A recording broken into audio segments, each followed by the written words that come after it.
In a political turn that caught both Westminster and millions of British households by surprise, Prime Minister Keir Starmer has reversed one of his government's most controversial decisions: the drastic cut to winter financial support for the elderly. The original measure, which eliminated the universal heating payment, had drawn heavy criticism from various social sectors, pensioner organizations, and opposition leaders. Now, after months of pressure and political setbacks, the Labour government has announced a major U-turn that could change the outlook for the most vulnerable during the coldest months of the year. The benefit will be partially reinstated, but with conditions. Unlike the former universal scheme, which granted the payment regardless of income, this new version will only be available to those who have reached retirement age and earn less than £35,000 per year. This income threshold, which represents a national average, is intended to target support toward those who truly need it, according to Downing Street's economic team. The change marks a clear shift from the previous system, based on automatic entitlement by age, to a means-tested model that considers each beneficiary's financial situation. While this new approach has sparked debate, the government insists it is a fairer and more sustainable way to manage public funds, especially amid fiscal constraints. With this expanded access, around 9 million elderly people in England and Wales will be eligible for the heating payment this winter, equivalent to over 75% of pensioners in the region. The set amount will be £200 per household, rising to £300 for those over 80. According to the official announcement, these payments will be issued automatically, with no application or paperwork required from recipients. The plan is designed to ensure the money reaches people precisely when it's needed most, during the period when energy bills typically surge. The goal is to prevent older adults from having to choose between heating their homes and buying food, a dilemma many faced during the previous winter following the initial cuts. However, not everyone will benefit unconditionally. Retirees earning over the £35,000 threshold will still receive the payment, but it will be reclaimed later, either through payroll adjustments if they are still working, or via their self-assessment tax returns. For those who prefer not to receive the support, an opt-out option will be made available. Authorities stated that further details on how to decline the payment will be released in the coming days. The Treasury has defended the new policy, asserting that it is designed to provide certainty to those most in need, promptly and through a more efficient system. Officials argue that the previous universal model failed to differentiate between those who required assistance and those who could manage without state help. This redesign, they claim, will optimize resources and prevent the system from buckling under the weight of blanket subsidies. Clear criteria have also been established to determine eligibility. Anyone who reaches the state pension age before September 15th of this year will qualify. To ensure the measure has an equitable reach across the UK, additional funds will be allocated to Scotland and Northern Ireland, allowing regional administrations to implement similar policies tailored to the new income threshold. But beyond the technical details, this decision signals a significant ideological shift. The government is moving away from the principle of universal benefits and embracing a means-tested model, sparking a broader debate on social justice and fiscal responsibility. This policy shift also comes with a significant price tag. The new payment scheme is estimated to cost £1.25 billion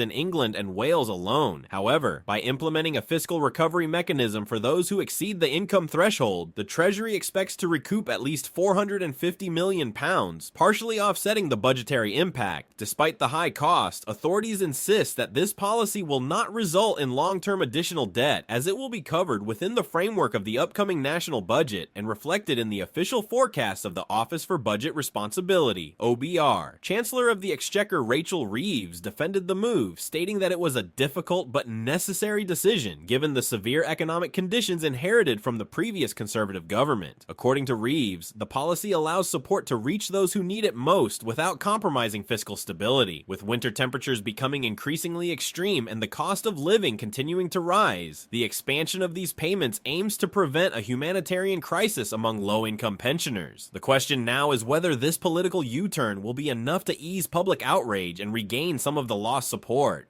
In a strategic move with clear electoral intent, Nigel Farage, a key figure of Reform UK, re-emerged in the media spotlight with a message aimed squarely at the industrial heart of Wales. From Port Talbot, a town historically tied to British steel, Farage unveiled a proposal designed not only to revive the region's struggling economy, but also to position his party as the true alternative to the established powers. The proposal was anything but minor: to reopen the steelworks in Port Talbot, a symbol of both the rise and fall of the UK's heavy industry. For Farage, this is not just an economic project, but a political statement. It's about rescuing not just jobs, but also national pride in the country's productive capacity. Elements that, in his view, have been dismantled by years of political neglect from Welsh Labour. During his speech, Farage framed the initiative as a central piece of reform UK's campaign ahead of the 2026 Welsh Senate elections. He seized the opportunity to directly criticize Labour's century-long dominance in the region. With a defiant tone, he claimed that Wales needs radical change, and that Reform UK is ready to lead it, positioning the party not merely as opposition, but as a real governing force. The speech was carefully crafted to strike a chord with voters. It appealed to patriotic identity, to a sense of belonging betrayed by decades of policies that, in Farage's view, have prioritized globalization, factory closures, and the loss of traditional jobs in favor of a lighter, less locally committed economy. Farage didn't just target Labour, he also took aim at the Conservatives and Welsh nationalists from Plaid Cymru, accusing them of being complicit in Wales's economic decline. According to him, the Conservatives are on the brink of extinction, while the nationalists merely retain influence in their historical strongholds, without offering a viable alternative for the nation as a whole. Prior to his speech, internal party sources had hinted that Farage's strategy would be to connect emotionally with a nation that feels abandoned, a narrative that seeks not just votes, but to reshape the ideological landscape of the region. In this context, the reopening of the steelworks becomes far more than a campaign promise. It becomes a symbol of industrial revival and local empowerment. Standing in Port Talbot before supporters and cameras, Farage delivered a blunt message. "Our goal is simple," he said. "We want to win and we want to govern, and we don't just believe it's possible, we are convinced we will make it happen." With statements like that, it's clear Reform UK is not content with being a symbolic force. It is aiming directly for power.